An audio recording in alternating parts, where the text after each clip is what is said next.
Hello, lovely people. My name is Chetina Hunter, and I'm a licensed marriage and family therapist as well as the creator of Always Live Lovely.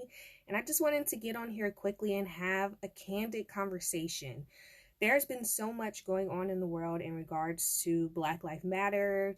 This is nothing new, as we know, especially as Black people. We have been experiencing traumatic things since the beginning of time, since we arrived and our feet just landed on the earth's ground. We have been experiencing trauma in so many ways. It's been definitely something difficult to be able to process feelings wise, even for myself. Although I am a therapist, I am a Black woman, and this is something that has definitely impacted me on various levels. But now that I have been able to have time to just kind of think through a little bit more and get more in touch with what it is that I truly feel, be able to cry it out and just be honest. I've kind of just been having some realizations that I would love to be able to share with you all that I hope can be helpful just in your journey as you continue to heal throughout the state of the world and all of the racism, all of the hurt, and really just trying to find a way to still feel valued as Black people. So this is definitely specifically talking to a Black African American community, but it definitely can apply to situations that are just very heavy for anyone. And then so in reflection of all that has occurred, I definitely have noticed that a lot of us tend to want to take on changing the entire world, which can be just such a heavy responsibility to take on because we are only individuals and collectively we can do a lot, and we are able to just have an impact on the world changing. But I'm also acknowledging that there are some people that do not want this world to change. Some people really just want it to just continue to birth racism. And that is not something that we are able to control. A lot of the time, we are very prone to experiencing just becoming traumatized over and over and over again, which is why I've set the boundary of not watching the news as much and sometimes taking social media breaks. I have noticed that Black people are people that have to experience just reliving traumatizing moments, I feel like the most on the news, because we are watching Black bodies just be lynched basically in modern times over and over and over, and videos just being repeatedly shared over and over and over, to where sometimes it doesn't even shock us anymore, but we begin to feel numb and we don't really feel like we are able to be in touch with what it is that we are feeling. We don't feel the pain. We just feel like this is just occurring, and that this has become something that's very much so a part of our everyday narrative, and that we begin to feel like it will be that way, and we can begin to feel hopeless that we don't know what to do to be able to change the situation, when we feel like we've already done so much and we feel like we have made some progress, but that people continue to want to make us regress and take some steps back. So when we get to that point of feeling just numb, it can begin to feel like, what's the point of it all?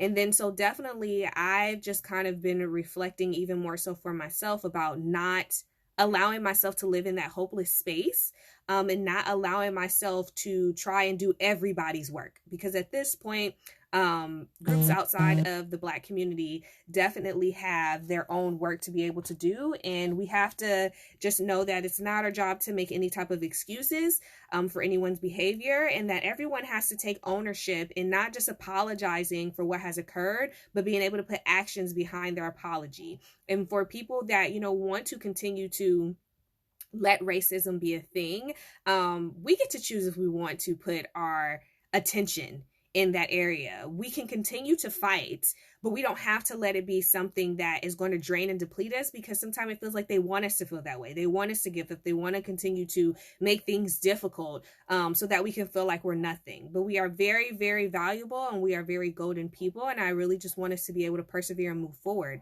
So instead of us just, living in that place of hopelessness or draining ourselves with trying to force someone to see something different, I'm hoping that maybe we can even just play around with the idea of acceptance of, okay, there are some people and there are some parts of the world that's just gonna be what it's gonna be. It doesn't mean that one day it can't change and that we can't hold out hope, but accepting it for what it is right now, and knowing that we can and we will continue to take actions. But while we're taking those actions, shifting our own perspective to think of, okay, if this world isn't going to value me, and this world is going to continue to try and make me feel like I'm nothing, that I am not valuable, and that, I am not the gifts that God has made and created me to be, how can I then shift my focus from that world providing that validation and instead me providing that validation, us providing that validation, us really just having the opportunity to pour in each other in that way, and think about how can we come together and make ourselves feel valued, make ourselves feel heard, make ourselves feel seen, and most importantly, what can safety look like? How can we ensure and make sure that we feel safe as individuals and that we are able to protect one another and feel safe as we go out in this world, amongst people that don't want us to ever feel safe and want to do harm and bring harm to us repeatedly. So really just being able to tap in and say, how do you feel? Can you tap in? Can you feel the emotions? Are you actually going numb? Are the emotions actually there and rising and brewing on the top? What is it that you actually need to continue to keep fighting and doing the work? But most importantly, how can you stay empowered?